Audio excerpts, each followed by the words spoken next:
नमस्कार दोस्तों, स्वागत है मेरे YouTube channel the competitive view में। आज हम लोग एक अंतर्राष्ट्रीय संस्था के बारे में बात करने वाले हैं जो कि सभी परीक्षा की दृष्टि से बहुत ही महत्वपूर्ण है। वो टॉपिक्स है आज संयुक्त राष्ट्र संघ। संयुक्त राष्ट्र संघ के बारे में आज हम लोग बात करेंगे कि इनके अंगों के बारे में बात करेंगे, इनके कार्यों के बारे में बात करेंगे और इनके कार्य कैसे होते हैं तथा भारत और संयुक्त राष्ट्र संघ के बीच में जो शक्तियों का आदान प्रदान है या सदस्यता की बात है वो किस तरह की है, आज हम इस मीटर में बात करने वाले हैं। तो ये टॉपिक्स जो है ये बीपीएससी और सीडीपीओ परीक्षा की दृष्टि से भी बहुत ज़्यादा महत्वपूर्ण है। जो इनकी तैयारी करते हैं उनके लिए बहुत ही बेनिफिट और बेनिफिशरी होने वाले हैं। तो चलिए बात करते हैं संयुक्त राष्ट्र संघ के बारे में। पहले इनका परिचय जानते हैं, इंट्रोड्यूस जानते हैं संयुक्त राष्ट्र संघ होता क्या है। आइए बात करते हैं। संयुक्त राष्ट्र संघ जिसे अंग्रेजी में यूनाइटेड नेशन या यूएन के नाम से भी जाना जाता है, इनका स्थापना जो है 1945 में हुआ था। यह एक अंतर्राष्ट्रीय संगठन है। वर्तमान में इसमें शामिल सदस्यों की संख्या जो है 193 है। इसका मिशन एवं कार्य इसके चार्टर में निहित होते हैं और इसके उद्देश्यों और सिद्धांतों द्वारा निर्देशित होते हैं। संयुक्त राष्ट्र संघ के विभिन्न अंगों व विशेष एजेंसियों द्वारा इन्हें क्रियान्वित किया जाता है। संयुक्त राष्ट्र के कार्यों में अंतर्राष्ट्रीय शांति व सुरक्षा बनाए रखना, मानवाधिकार की रक्षा करना, मानवीय सहायता पहुंचाना, सतत विकास को बढ़ावा देना, अंतर्राष्ट्रीय कानून को भली भांति पालन करना, ये सब आते हैं। अगर इसके इतिहास की बात करें, संयुक्त राष्ट्र संघ के इतिहास की बात करें तो आपको पता होगा प्रथम विश्व युद्ध के बाद 1920 में पहले राष्ट्र संघ की स्थापना की गई थी। राष्ट्र संघ के फेल्योर होने के पश्चात द्वितीय विश्व युद्ध हो गया 1939 से 1945 में। उसके बाद 1945 में जो द्वितीय विश्व युद्ध हुआ था, उस भयानक त्रासदी से बचने के लिए संयुक्त राष्ट्र संघ की स्थापना की गई थी। इससे पहले भी इसका इतिहास रहा है। उन इतिहासों को हम जानते हैं कि क्या इतिहास है। आइए बात करते हैं। 1899 में विवादों और संकट की स्थिति को शांति से निपटाने हेतु, युद्धों को रोकने, युद्ध के नियमों को संहिताबद्ध करने हेतु जो है अंतर्राष्ट्रीय शांति सम्मेलन आयोजित किया गया था। इस सम्मेलन में अंतर्राष्ट्रीय विवादों के शांतिपूर्ण निपटारे के लिए कन्वेंशन को अपनाया गया एवं वर्ष 1902 में अस्थायी मध्यस्थता न्यायालय की स्थापना की गई, जिसने वर्ष 1902 में कार्य करना प्रारंभ किया। यह संयुक्त राष्ट्र के अंतर्राष्ट्रीय न्यायालय की पूर्ववर्ती संस्था रही थी। संयुक्त राष्ट्र की पूर्ववर्ती संस्था लीग ऑफ नेशन थी। यह एक ऐसा संगठन है जिस पर प्रथम विश्व युद्ध की परिस्थितियों में पहली बार विचार किया गया था। वर्ष 1919 में वर्साई की संधि के तहत अंतर्राष्ट्रीय सहयोग को बढ़ावा देने व शांति और सुरक्षा प्रदान करने के लिए इसकी स्थापना की गई थी। संयुक्त राष्ट्र संघ का नाम संयुक्त राज्य अमेरिका के राष्ट्रपति फ्रैंकलिन डी रूजवेल्ट द्वारा दिया गया था। वर्ष 1942 में संयुक्त राष्ट्र घोषणा पत्र पर 26 देशों ने हस्ताक्षर किए थे, जिसमें उन्होंने अपनी अपनी सरकारों द्वारा एक्सिस पावर्स के खिलाफ संघर्ष जारी रखने का वचन दिया था और इसका मुख्य उद्देश्य था शांति को स्थापित करना।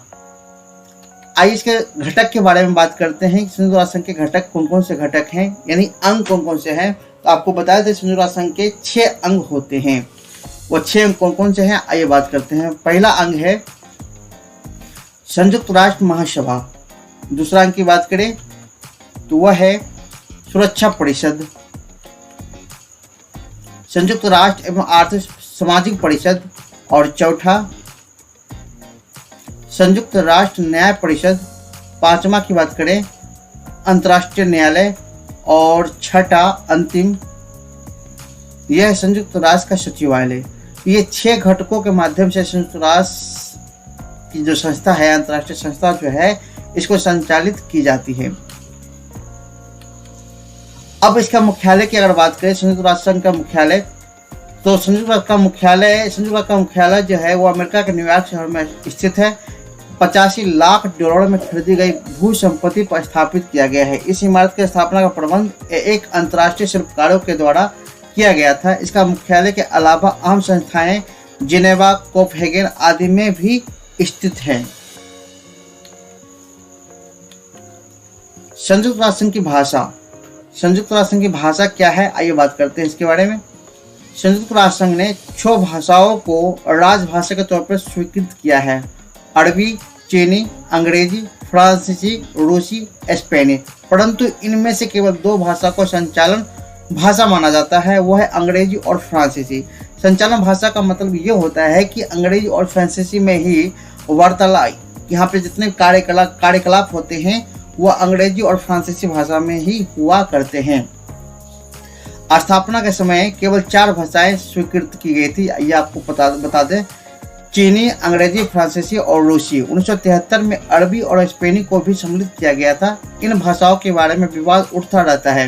कुछ लोगों का मानना है कि राजभाषाओं की संख्या 6 से घटकर 1 यानी कि अंग्रेजी ही सिर्फ थी, परंतु इसके विरोधी मानते हैं कि राजभाषाओं को बढ़ाना चाहिए। इन लोगों में से कई का मानना है कि हिंदी को भी संयुक्त राष्ट्र संघ की आधिकारिक भाषा के रूप में मान्यता मिलना चाहिए। आपको बता दें, संयुक्त राष्ट्र संघ अमेरिकी अंग्रेजी के स्थान पर ब्रिटिश अंग्रेजी का प्रयोग किया करते थे। 1971 तक चीनी भाषा के परंपरागत अक्षर का प्रयोग चलता रहा, क्योंकि तब तक संयुक्त राष्ट्र ताइवान के सरकार को चीन का अधिकारी सरकार माना जाता था। जब ताइवान की जगह आज के चीनी सरकार को स्वीकृति किया गया, तब संयुक्त राष्ट्र संघ ने सरलीकृत अक्षर के प्रयोग का प्रारंभ किया। अब बात करते हैं संयुक्त राष्ट्र संघ में हिंदी का क्या योगदान है, इसके बारे में बात करते हैं। तो संयुक्त राष्ट्र में किसी भी भाषा को आधिकारिक भाषा के रूप में मान्यता दिए जाने के विशिष्ट मानदंड नहीं है। किसी भाषा को संयुक्त राष्ट्र में आधिकारिक भाषा के रूप में शामिल किए जाने की प्रक्रिया में संयुक्त राष्ट्र महासभा में साधारण बहुमत होते हैं और उन बहुमतों के माध्यम से ही किसी भी देश की भाषा को स्वीकृति प्रदान होती है। अब भारत और संयुक्त राष्ट्र संघ के बीच के संबंधों के बारे में बात करें तो आपको बता दें कि भारत संयुक्त राष्ट्र संघ का प्रारंभिक सदस्य रहा है। जब से संयुक्त राष्ट्र संघ की स्थापना हुई है तब से भारत इसका सदस्य राष्ट्र रहा है। तो इसके बारे में बात करते हैं। भारत ने संयुक्त राष्ट्र के उद्देश्यों एवं सिद्धांतों को लगातार समर्थन किया है तथा विशेष रूप से शांति स्थापना के क्षेत्र में संयुक्त राष्ट्र के चार्टर के लक्ष्यों को कार्यान्वित करने में महत्वपूर्ण योगदान भी इन्होंने दिया है। और बात करें अगर भारत के बारे में, तो भारत संयुक्त राष्ट्र के उन प्रारंभिक सदस्यों में से शामिल था जिन्होंने 1 जनवरी 1942 को वाशिंगटन में संयुक्त राष्ट्र घोषणा पर हस्ताक्षर किए थे तथा 25 अप्रैल से 26 जून 1945 तक सैन फ्रांसिस्को में ऐतिहासिक संयुक्त राष्ट्र अंतर्राष्ट्रीय संगठन सम्मेलन में भी भाग लिया था। तो इस तरह देखा जाए तो भारत जो है वह शुरुआती दौर से ही संयुक्त राष्ट्र संघ का सदस्य राष्ट्र रहा है। तो ये अंतर्राष्ट्रीय संस्था थी। तो इसी तरह के अंतर्राष्ट्रीय संस्था के माध्यम से मैं वीडियो बनाता रहूँगा और आपकी तैयारी को और जोर शोर से बढ़ाता रहूँगा। लगे रहें मेरे चैनल पर, लाइक करें, शेयर करें, सब्सक्राइब करें। मिलते हैं नेक्स्ट वीडियो में, तब तक के लिए अपना ख्याल रखें और पढ़ाई को निरंतर जारी रखें।